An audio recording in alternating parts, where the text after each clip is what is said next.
What do you want to hear? Something about an adventure. I think I know just the thing. When I was your age, my biggest dream was to follow my Uncle Fred on one of his adventures around the world. One day, he disappeared. I stepped into the lobby of my uncle's house. It lay just across the hill from where I lived with my mother, your grandmother.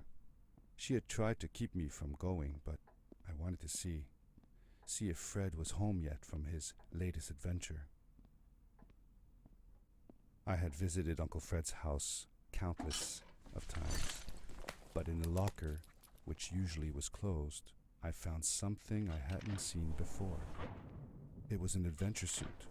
It resembled the one that Fred used, but smaller in size. Curiosity got the better of me, and I tried it on. It fit like it had been custom made for me. The most mysterious room of my uncle's house was the observatory. There he kept his newest experiments, and right now it held a pad used for disposing of garbage.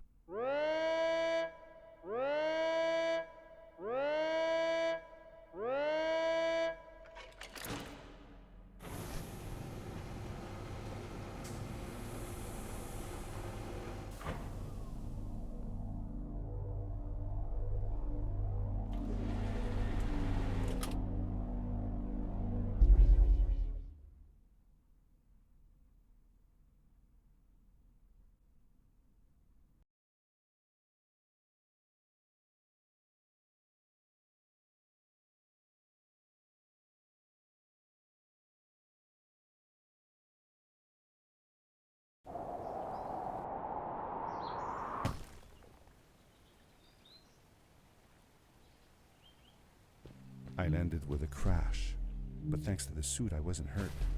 I had no idea where the pad had taken me, but back then I didn't care so much about where I was going or how I would get home. I was sure that someone had been here before me. Someone had built these bridges and carved these symbols, but who? Where were they now?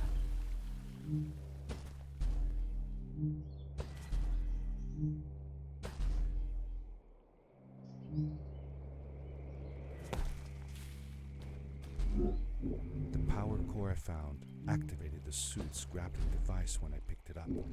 It must have been left here by my uncle.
These blue lights. Did Fred put them here? Or was somebody else here as well?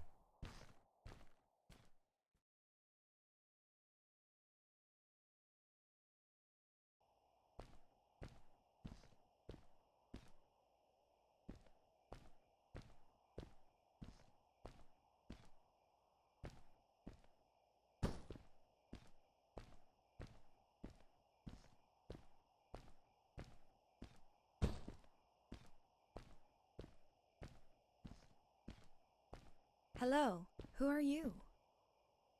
You're not from here.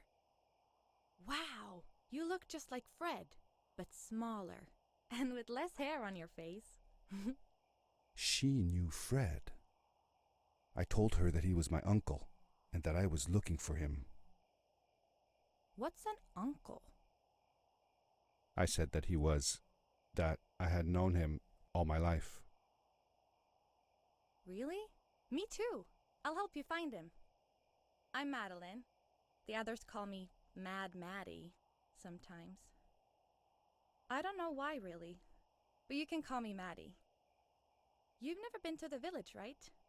Let's meet over there in the square. I'll show you around. I bet you can get there easily with your suit thing. So, I'll see you there. I couldn't believe it. An underground village, inhabited by frog people, or more like salamanders. Either way, they walked like humans, they talked like humans. How is that possible?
Darkness swept over me as I left the glittering lights in the village behind me and headed for the ominous shadows of the chasms.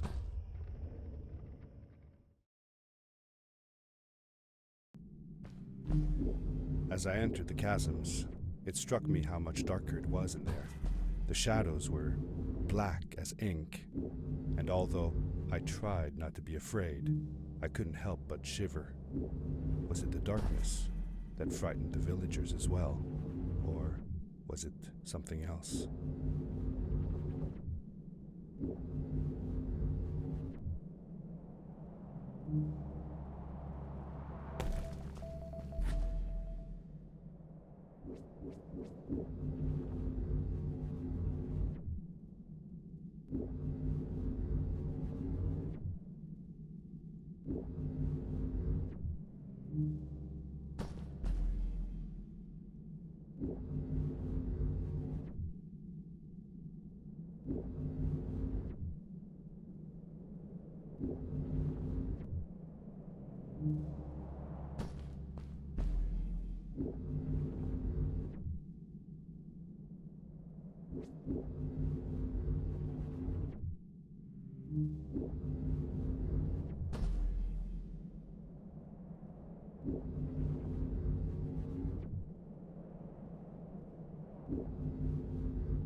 is really dark down there. You're not scared, are you? 'Cause I'm not.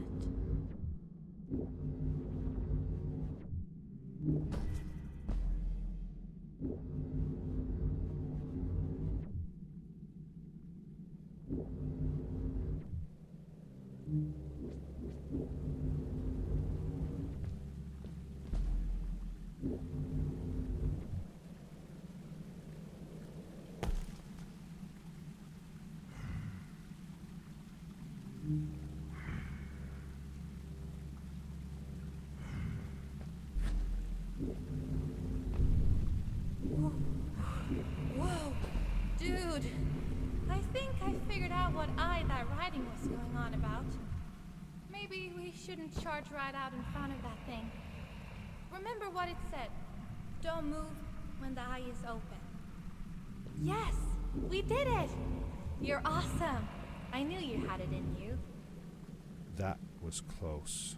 We had made it through, and I felt like nothing could stand in our way of finding Fred.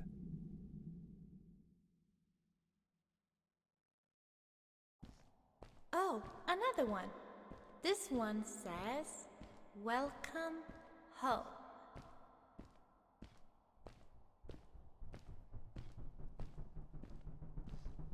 Whoa! This is it! This is where the Strays built their village. And what a beautiful place they chose. Just look at the sky. It is so big.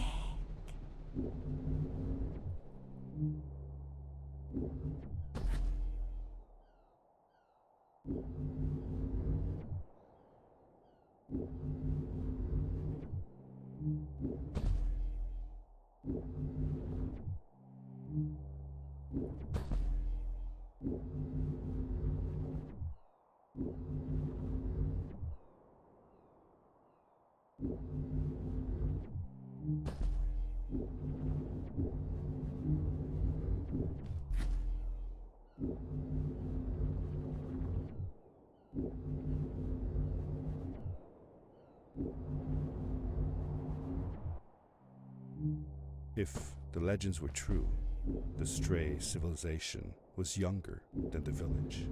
Yet, they were making great progress. They invented crystal-powered machines, produced their own fabrics, and built houses out of bricks and stone. It was like a civilization was forming before my eyes.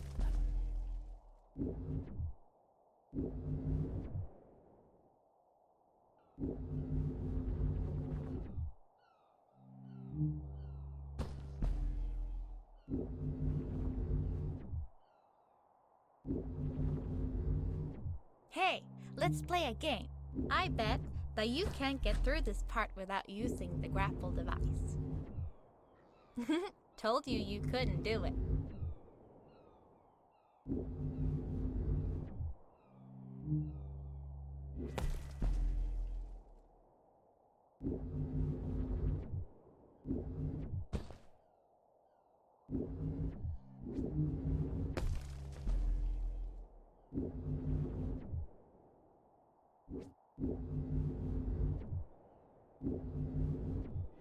Oh, what's that? The boots! Look! Couldn't you wear those? With this addition, the suit felt at least 20% cooler. Sweet! Now you gotta try the map.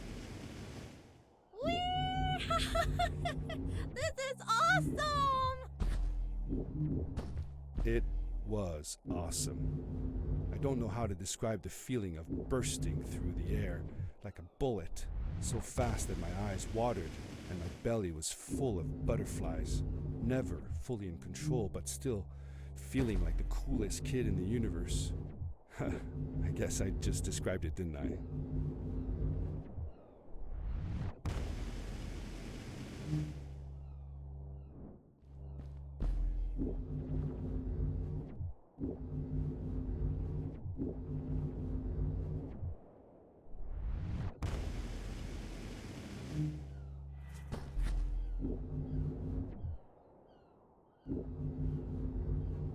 I'd love to do stuff like this with crystals.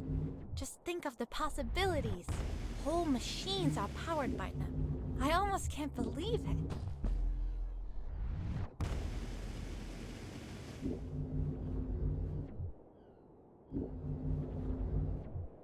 A great, icy mountain loomed before me, and I felt a chill run down my spine.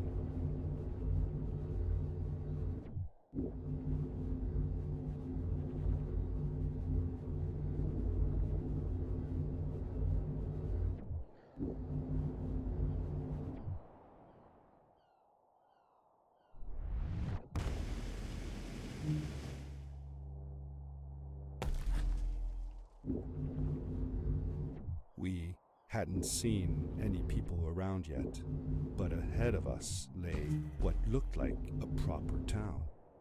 The strays from Maddie's stories. I could imagine how she must have longed to meet them all her life.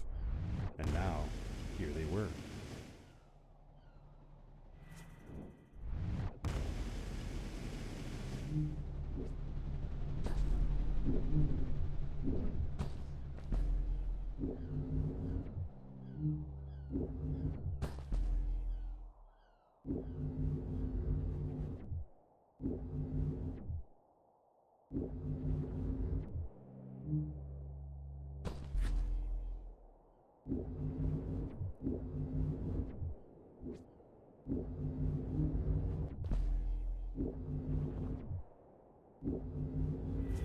Maddie was silent for a while.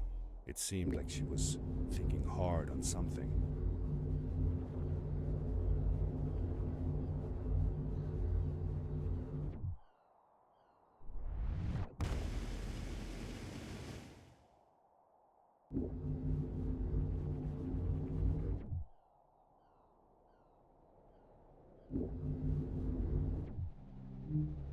Quickly, grab a hold of that crate.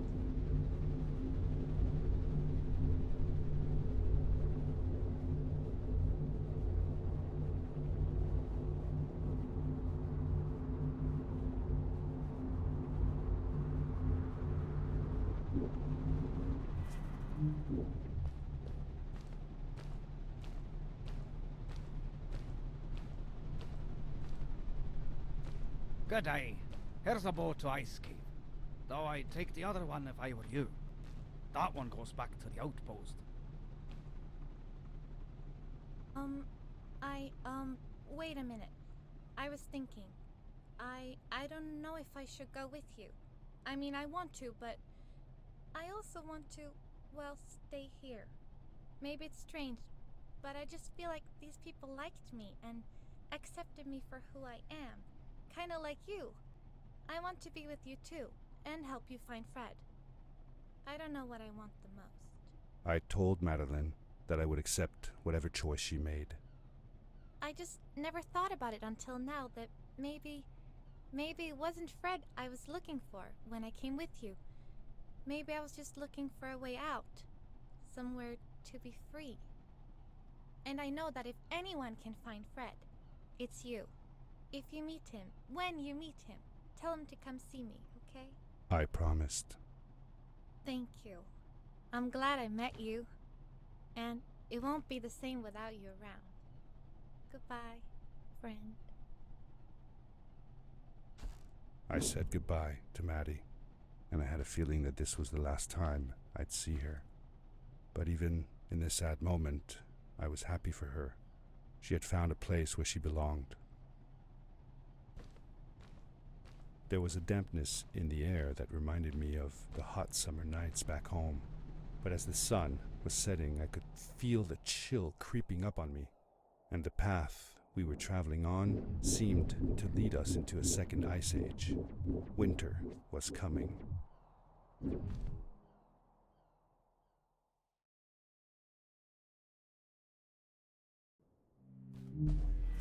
Into the caves again, and now it was just me, alone in these cold, barren halls of ice.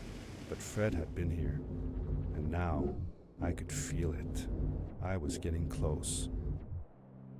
Something wasn't right. The grapple device's energy beam was somehow reflected off of the ice, and I couldn't get a grip. I had to look for areas where the ice was not so thick. This was going to be a challenge.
I found another one of Fred's campsite, noticeably newer than the others. The fire was still smoldering, and I could faintly pick up the smell of the aftershave he always used. I was closing in on him. I could feel it. He had left some tools behind that I could use to repair my boots. That should do it. Good as new.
It was dark all around me, but there was a light at the end of the tunnel.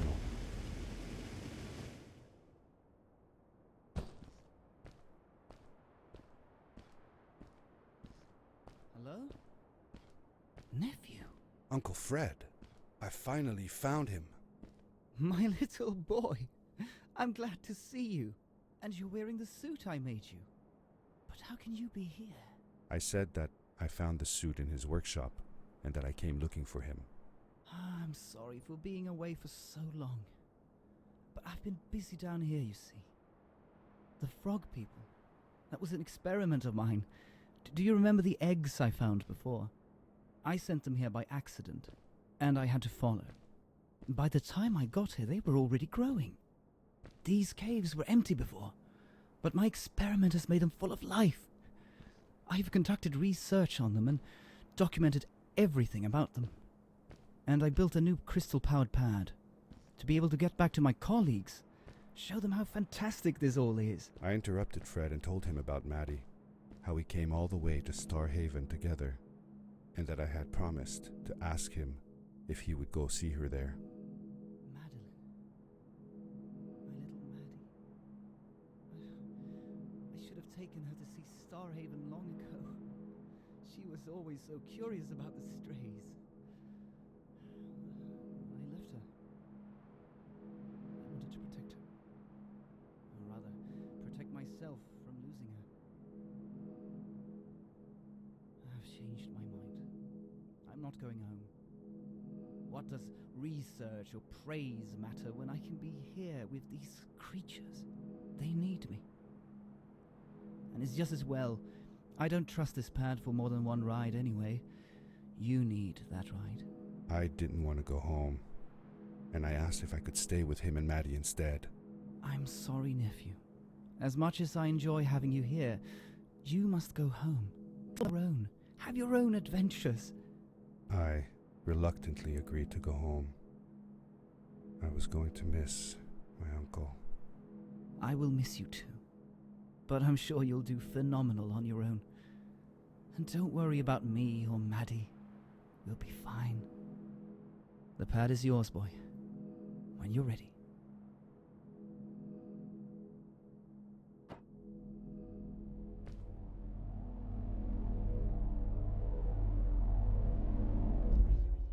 Take care, son!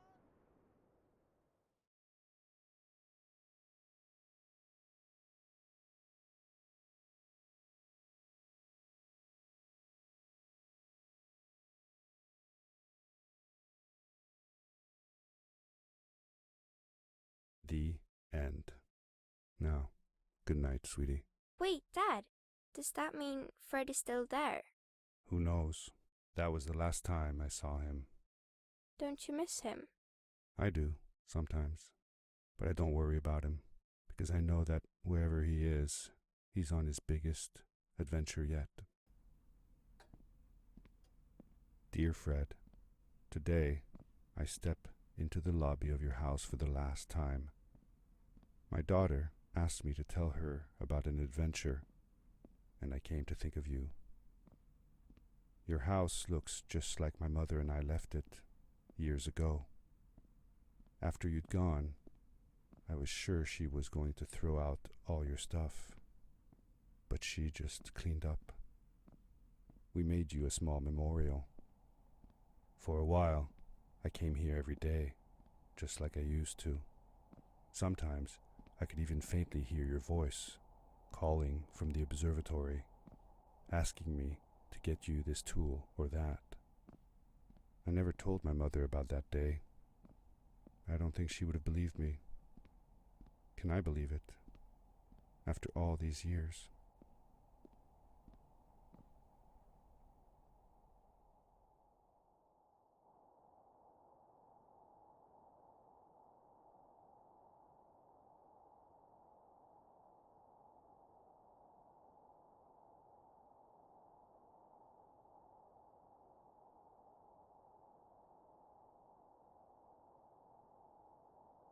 Uncle Fred, thanks to you, I have found an even greater adventure. Thank you. Love, your nephew.